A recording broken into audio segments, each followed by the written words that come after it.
Well, hello and welcome back to Brave New Teaching. We have got one of those episodes where we process through something. We're going to do, again, I have some stuff for my class that I'm going to throw at Amanda, and she and I are going to go through the process of how we select a couple of different things for a unit. I've already got some of the pieces of the puzzle put into place, and I'm going to tell Amanda a few things she doesn't know yet, and then she and I are going to think through how to find text pairings and supplemental texts for an anchor text within a unit. It's all going to make sense in a moment, I promise. Hi, Amanda. Oh, hey, Marie. Hi, everyone. One thing I think Marie and I wanted to clear up before the intro music is the title of this episode and some of the different ways that we throw around the word text pairings and supplemental texts, because this is something that may or may not be what you want to listen to. So if you're listening right now and you're like, okay, this is what I need, or this is not what I need right now. When we talk about text pairings, my definition for that, and by the way, the definition doesn't matter as long as you are defining for yourself what you need. But when I say that I'm looking for a text pairing, that means I'm looking for a slightly longer piece of text, or even if the text itself isn't longer, we're going to study it more in depth than a supplemental. So I gave Marie this example just a few minutes ago. I'm thinking, when I do a dystopia unit, we usually like to start in a short story and spend a few days on that, whether that's We Ate the Children Last or Harrison Bergeron or whatever it might be, To Be or Not to Be. We're going to spend some time there. And so when we get into the novel or we get into the choice unit, whatever it is coming up next, we kind of have this text in common. It was a pairing, and then we use it to compare and contrast. We use it to anchor some of our discussions. It's definitely more usable. Whereas for me, a supplement is going to be, I'm going to pop it in on a Friday. I'm going to pop it in on a Monday. We're going to use it and we're going to talk about it, but we're also going to leave it. It might just kind of stay there until maybe the summative or they do a synthesis or a discussion. It'll come back later. So for me, text pairing is a size and duration difference, in case you're wondering, or if that helps you decide if you're going to keep listening. Yes. And when we talk about, there are two other things that we're going to talk about. One is like a core or an anchor text, which I already mentioned a second ago. And I mean, as the name goes, it's kind of like the thing, right? So we here at Brave New Teaching are all about decentering text and making it not a Hunger Games unit, but a unit on dystopia, where Hunger Games is the center or the anchor or the core text. Then a pairing, like Amanda said, would be something like the short story by Kurt Vonnegut, Harrison Bergeron. Maybe that's an introductory text that gets you into the genre. Maybe that's just something that we can go back to and kind of compare and contrast as you go along the way. It's also, Amanda mentioned, a wonderful tool for something like a choice unit where you have something in common that's not a huge text. It's something short, it's something manageable and accessible, but it's also lays a foundation, and then it's something to keep coming back to as a landing point, if that makes sense. The last kind of text we're going to talk about is a supplemental text. Supplemental text and text pairing, not that different by any means other than what Amanda just said. The depth, maybe the length of the text, but the depth by which you're going to use it.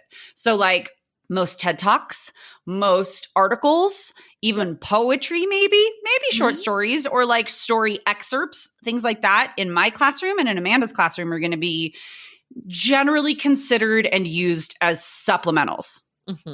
Okay. I think that makes sense. By the way, everybody, we had to define that for ourselves before we started recording. So we were like, well, wait, what are we talking about?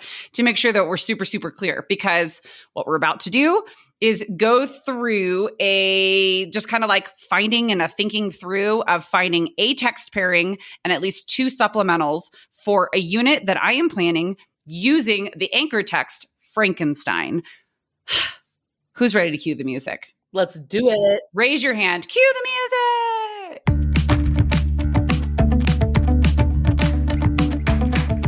You're listening to Brave New Teaching, and we are so much more than a podcast. We give teachers the inspiration, support, and tools to challenge the status quo. I'm Amanda, and I'm a former English teacher from Illinois. And I'm Marie, and I'm a teacher from Southern California. Join us at bravenewteaching.com to find out more about our courses, festivals, and get every episode's show notes.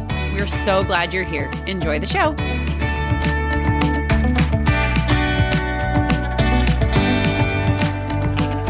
And we're back. Okay, here comes one of my favorite segments. We don't really have segments, but you know what I mean, where I throw random things at Amanda and then we think through them out loud. And it's very much in the moment and raw. And here comes a thought process of two high school English teachers. Are you ready? This is real. This is real, people. I mean, I Always. just had some yogurt and I didn't even hear what Marie's. I heard Frankenstein and I said, okay, let's go. Yeah, well, yes, as you all know, longtime listeners or even short-time listeners know that Amanda's got a weird thing for Frankenstein. And I have decided to incorporate that text because it is rigorous and short. And it'll work really brilliantly in the second quarter of my World Lit class. So, Amanda, do you want to talk through your little essential question, kind of like planning triangle very briefly? Just like the points. Yeah. So this is not an essential question workshop. Marie's already got her essential question ready to go. But the process that we're starting with means that you must already have your EQ as well. I don't think, you can start brainstorming supplementals and brainstorming text pairings before you get to your EQ, but solidifying that really needs to be, happen after you've solidified your EQ. So for me, an EQ is driven by 3 factors, but not necessarily equal in weight. One would be themes that are really important to you, the texts that are, or text, whether that's the central or some other ideas you already have in mind, and then skills. And so those things, if you're interested in learning more about how essential questions are written and how that process works with those 3 things, please check out episodes. We've got linked in the show notes for you. We've done multiple essential question workshops. I have an essential question masterclass that you can take that's got a bunch of question stems and ways to put things together. So there's lots of resources out there, but themes, texts, and skills are what Marie has already assembled to write this essential question that I'm hearing for the first time. Yes. So my text, Frankenstein. Themes, humanity and technology. Skills, we're going to do some research. We're going to do some argument. That's actually the big 2. Those are the big 2. I mean, with presentation, but it's going to be research, like true research, college level, if you will, and just deepening analysis and like really honing analytical skills. So my essential question is, drum roll, please. Ready. I know it's, and by the way, everybody has heard it before if you've been listening this year. How does technology affect our humanity? Keep talking. I'm writing this down. That's fine. So Frankenstein, again, like I said, short and rigorous. Probably going to do away with the letter at the beginning. The beginning letter portion. Because, I don't know, maybe we'll do something cool with it in the intro, but I'm kind of it's a little dry and like, for what? And for the purposes of my themes, humanity and humanity being like how we treat each other. And like, oh, the humanity, right? Like that. And then technology's effects therein. What I am getting at with research is they are going to be answering, well, first of all, our main essential question is how does technology affect our humanity? The research question is going to be what has been the single most, I don't know if it's beneficial, but what technological advancement has had the greatest impact on humankind? Or the trajectory of humanity or something like that. Okay. So, and it's going to be 3 or 4 weeks on a quarter system. So seeing them every day for 90 minutes for 3 or 4 weeks. Seniors. Okay. So you're looking for a combination, like let's get some text pairings ideas out there and some supplemental ideas as well. Yeah. So I would like one pairing, honestly, like one, whether it's a short story, probably not a short, I don't know. I'm kind of leaning towards something nonfiction as a pairing. I'm leaning towards a poem of sorts or a song or something real artsy fartsy for one of the supplementals, and then an article or a TED Talk. That's just kind of like where my gut is leading me. So, okay. So let me talk listeners through how do you even start this process? Yep. There is not a magical ingredient. Well, there are some humans that you might know in your life that are the kinds of people who send you articles all the time, who are like, oh, I read this article and I was up at 3 a.m. and I saw this article. Like I have one of those friends and I have a special inbox. In my inbox, I have a folder just for him. It's called the Brian Turnbow folder. And so that folder, I mean, we don't teach together anymore, but I still get emails from him, tweets from him, like just things that he says, oh, I thought of you and I saw this, or I thought about this class you taught. And so I do have a magical folder. So some of the things I pull out do come from other people who are just brilliant and like can consume information like it's nothing. Mm-hmm. So if you don't have a Brian Turnbow in your life and you are like, where do I start? This is where the themes of that essential question or the brainstorming piece come into play, because themes are keywords. Speaking of research, those themes are really powerful in a Google search engine.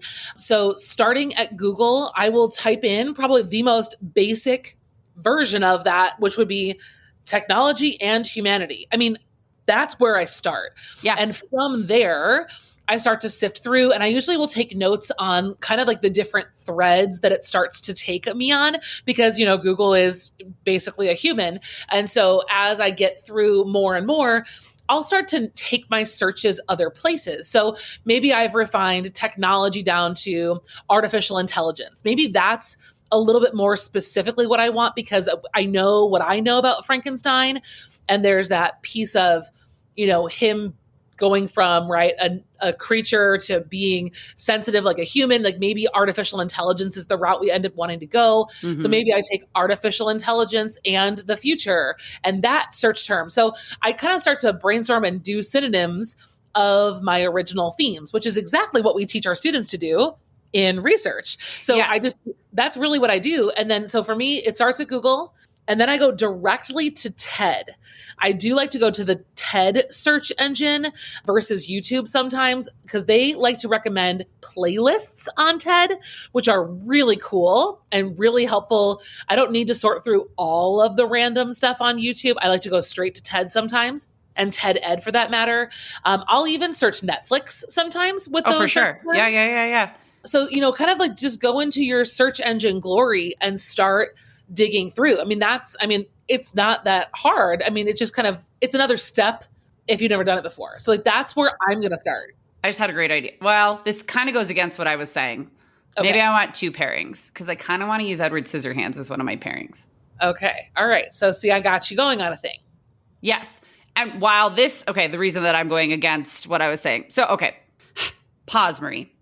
As Amanda gets talking, right? I feel like I should be fully transparent. I'm not starting this completely from scratch. I already have the idea that I would like some sort of a nonfiction. Maybe it's an essay. Maybe it's a documentary. Maybe it's something like that to be a pairing, because of where I want them to go with research. Like, so I know that I want that skill set to be not glossed over, but glimpsed at within a pairing. And I also know that I want the pairing to happen early on in the text. Like we're gonna do them at the same time. It's not gonna be an introductory system here, but I want it to happen side by side early on. So week 1.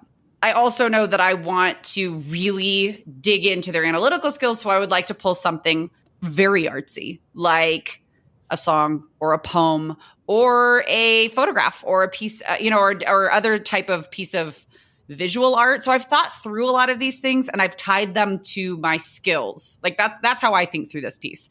If I have absolutely no idea where to even start, like you were saying, if you don't have that person that you've got a special like folder in your inbox, lean on your skills, lean on the theme, like Amanda's saying.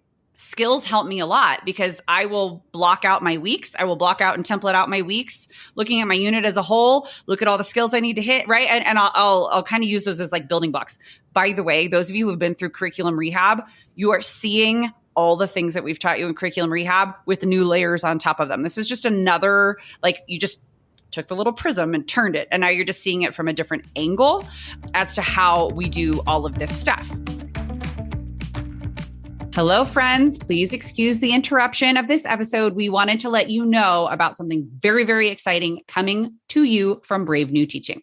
Psh, psh. This is fireworks and confetti. Do you hear it? We are so freaking pumped to bring you the Shakespeare Teacher Festival again. Round 2, we are bringing to you an entirely new modern take on Shakespeare in the classroom. So if you joined us last year, that's awesome. But this year, Everything is brand new. Absolutely. Last year was Basics with the Bard, and this year's Shakespeare Teacher Festival is Shakespeare in the Modern Classroom with your modern students and exactly how to frame that, what we do. We're going to dive into some specific plays, a little bit deeper of a look at some of the most commonly taught plays, Romeo and Juliet. Let's frame that differently.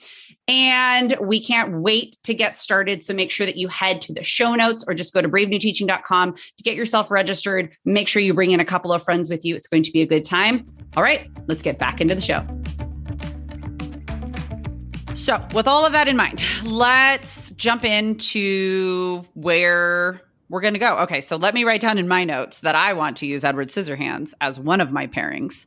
I don't know, that might not work out, but it's an idea. It's an idea, and it's a starting place because it's so funny because I actually went the film route as well. Yeah. I thought, ooh, there are some really good ones. And I did not check out the documentary side either. I'm sure if I went to a Netflix documentary search, there's probably some really cool things. But my search is returning some really cool ideas. I know these are kind of overlapping into dystopia, but I think your question sort of is too. Well, yeah, it is. I mean, okay, before you go, like I feel like the way I see this, since you mentioned AI and I'm talking about technology and humanity, and we're literally talking about using technology to create humanoids. Human life. Yeah. That's kind of like, it's totally dystopian in essence. And it all works.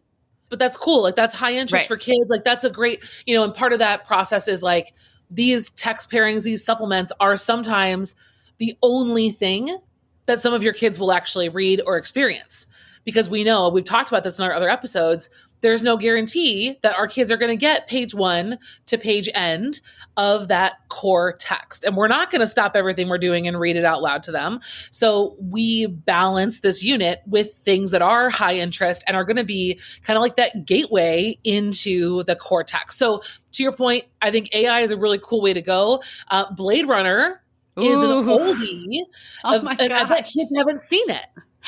I bet you're right. There's no way kids have seen it.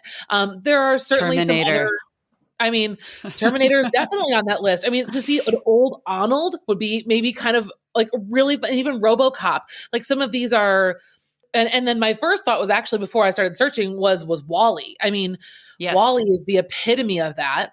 WALL-E I've used before, even just clips of WALL-E. So WALL-E you could do as a full text pairing or just pieces of it for supplements too. But what a great commentary on humanity in so many of those films. And that's what's cool about a film is you're going to get, one of the reasons, you and I and so many other teachers, we are fighting to keep whole texts because it's horrifying to hear how many districts are saying excerpts only, prep for the test.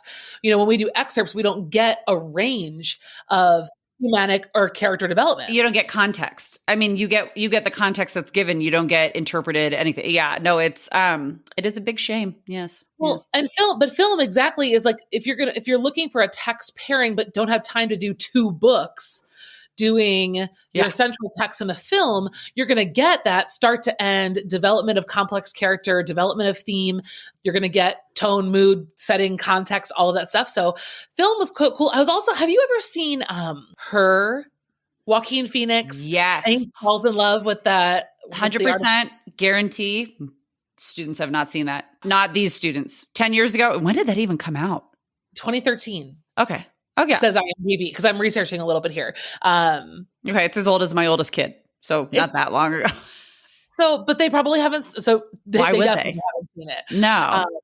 And thinking about like, Siri and Google Assistant, that's Samantha, right? Like yes, like that would be very cool because I think that also pushes this concept that you're looking at is going to be, where does the line become problematic, right? Where is the line where we lose our humanity with what our technology pushes us to be capable of or, redefine the way we see the world? Like, I think that film really gets you to that gray area, blurry line, relationship, humanity aspect. So I would say for sure, you're starting in a film. You could do a short story, but there are so many good films out there.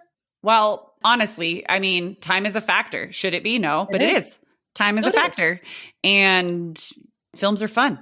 And we've done and also taking into context, I've done a lot of reading. We're right now, this is the class that right now I'm in Macbeth, which means we've just done Hamlet. Like we're doing a lot of in-depth text analysis. And so, or like text on the page. Okay, listen, text is anything that you can consume and get information or entertainment from. But I think it's good. It's also going to open up the second quarter. So I feel like it'll be right. If I look at it in its place within my entire curriculum, like we're ending this first quarter, well, third quarter, but you know what I mean? First half of the course with choice novels. So it gets a little loosey-goosey. Things move and we kind of like do our own thing for a little bit and then come back together for a summative. And then it would be nice to just like come right out of the gate with something that's all together, high engagement, boom. So what I was thinking about with like a documentary, and like I would have to do some deep searching for this. So I don't know that we're going to find this right this second. I mean, we might. It's something about like medical advancement, like something about maybe it's AI, maybe it's, like brain. Well, actually, what would work really well is our favorite podcast, Limetown. That would be pretty cool, actually. It would take a little too long, though. I don't have time for Limetown, but I could. No, I couldn't.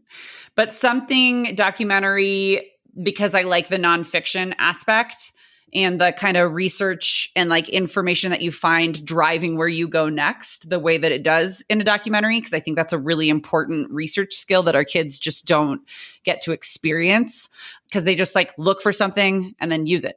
I feel like there's got to be something about technological advancemants in medicine, whether it's about prosthetics, whether it's about brain research, whether, there's something.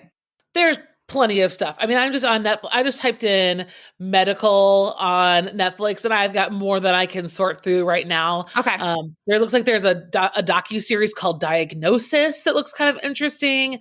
The God Committee. I don't know if that's fiction or I don't know, but there's a lot out here. And then I will do the same search in Prime and then Hulu as well. And I bet you'll find something. Yeah. Oh, absolutely. Well, and sometimes even YouTube has full blown, like full length documentaries or even, a portion of one. That's okay. So it looks like we've got some good ideas for pairings. And I mean, for the purposes of this podcast episode, we want you all to just kind of see like how this process looks.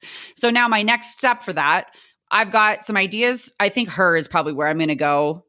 If I end up using a full length fiction, I think Her is the best way to be. And then like, if there's a show or something that's a little bit shorter format that I could use that is nonfiction filmed, that would be the next place. So my next step is vetting things. It's just like watching a bunch of stuff, reading reviews, sorting out what I can't use and won't use, and then going from there.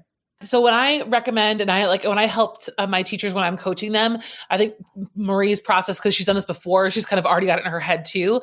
But I would say for those of you who are listening, the next step might actually be creating your reading calendar and creating your reading chunks. So if you're going to do Frankenstein, you're going to skip the letters. Maybe you're going to do it in 4 parts. I think it is broken up into 4 parts. Some versions have it labeled, some don't. But there are definitely 4 even sections that you could break it into. So for me, in the way that I teach, that's 4 weeks of reading. And so in that case, I know that I'm looking for 4 supplementals to have on deck. And I tried to build my supplementals in a way that they either punctuate the end of that arc or inspire the beginning of the next one. So I would not start like random loosey-goosey searching all over because that can be a really like big time waste sometimes. Right. But I'm thinking about like the big ideas in each of these different arcs. Like I know like the section, I believe it would be part 2 part 2. So before the creature, meets the family, it's kind of like the trial. So, meet the Fockers. That's what I should use. Obviously. Oh, okay. Yeah, done. The trial scene would be really cool to pair with any kind of wrongful imprisonment conversations. The trial and putting Justine, right, is her name, Justine, on trial. And she basically says like, I'm not going to fight this. Like, this is what it is. It is what it is. I've had to admit my guilt, whether I like it or not. And like, to me, with the EQ, like this is the part of like humanity. How do humans treat one another? How have we gotten to a place without science in the way? And so like, maybe starting to think through those sections and how you can break apart the humanity piece, because the research and all of the nonfiction, you're going to find so much with scientists and cloning and technology, that the lit, when I think about Frankenstein, the lit is really where that commentary on humanity and those discussions in class should really be started. What you're talking about is getting into the third type of text that we're talking about, which is supplemental. Yes. Yeah. So like I was just looking at pairs, which I would want in their full capacity to be able to be something early on that we come back to, or maybe one in the first half and one in the second half. What Amanda is getting at is looking at supplements. And I do have an idea of a couple that I would like. I could always have more, right? Well, you could have them on deck. I mean, throw them on a Pinterest board, throw them in your Google Classroom. I mean, yeah, no harm, no foul. Yeah. So just to like review what Amanda, like this whole entire process, because we both get a little bit deep in and then go, wait a minute, we got to zoom out a little bit for those listening who don't necessarily follow our not quite linear thought processes. So we've got from the very beginning, I already know the themes I'm talking about, technology and humanity. I know the core or the anchor text that I'm using, which is Frankenstein by Mary Shelley. I know my essential question: how does technology affect our humanity? I know that this is going to take me about 4 weeks on a quarter system, which is a lot of time. And that normally means that like the last part, at least of the fourth week, is going to be a summative, so like you start putting into place all the different pieces that and then you're able to arrange. Again, if you want more details on all of this planning process, this is exactly what we teach in curriculum rehab. We are glossing over things because there's not enough time in a single podcast episode. We have an entire course dedicated to this whole entire system where you'll make not just a unit, but your whole course-long or year-long calendar and all of the units and all of the lessons and all of the assessments therein within a 5-module course. So we don't want you to think that we're like glossing over. Well, we are glossing over on purpose, but I just want you to know where to get all those details. So I've got all those pieces. I know that a pairing in our definition is something that's going to be used in its entirety, or at least at greater length and with more depth, and something that we keep coming back to over and over again throughout a unit. And now I'm looking for supplemental texts. And Amanda's just really strategic with the way that I'll generally use a different attack on supplemental. I'll just go like free for all Wild West searching and see what I find, and then go, does this fit anywhere? No. Does this fit anywhere? No. Which is probably a time waste, but that's where I end up having a lot of random supplements in my pocket for later on that I go, oh, wait a minute. When I was looking for my Frankenstein supplements, I came across this and it would work great with what you're doing, blah, blah, blah. I only say that for people. I get this question a lot, is when do you quote fit them in? And so for me, I don't fit them in. Like they're strategically part of my weekly plan. So when we finish pages 1 through 80, we will have completed this narrative arc. And so my supplement is designed to be posted like right next to that piece of the narrative. So whether it's a poem, a piece of nonfiction, or whatever it is, I don't fit them in or layer them. I actually they have their own dedicated day of the week. And I'm structurally very aware of that because I want each of those supplements to do something different for the process. Because right when you look at, especially, we talk about, we're not going to spend time here to go through this, but some of the texts that we are forced to teach are relatively problematic or just very problematic. I don't even need to mince my words.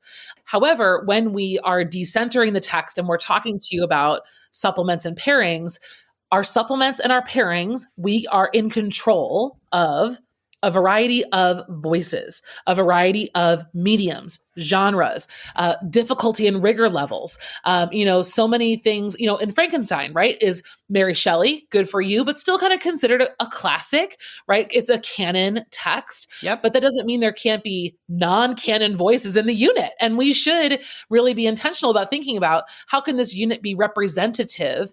I love that the creature of Frankenstein is such a blank slate. right? Like we can Yeah. talk about Frankenstein, and we can talk about the way that that has manifested in racism in the United States. We can talk about how that has manifested in bullying. We can look at, all these different things can be, again, why I am loving Frankenstein and so ripped off that I never got to actually teach it, is that sometimes classics do that. They open the door for these more narrow ways of looking at like a universal truth. So I only say, like, use strategy if you feel like you're the kind of person that never has time for a supplement. Well, like Amanda said, as she's like talking and I'm thinking through all the things she's saying, is supplements. I guess I was saying it incorrectly when I was saying, where can this fit in? Because I do the same thing. Like I carve out dedicated time and space for other texts because they are quite literally to supplement what we are doing. But a text pairing can have just as much weight. A supplement can have just as much weight. You can still assess these sorts of like skills and even content-based things that you're assessing with these other texts that are not your anchor or your core or whatever it is that you're going to call it.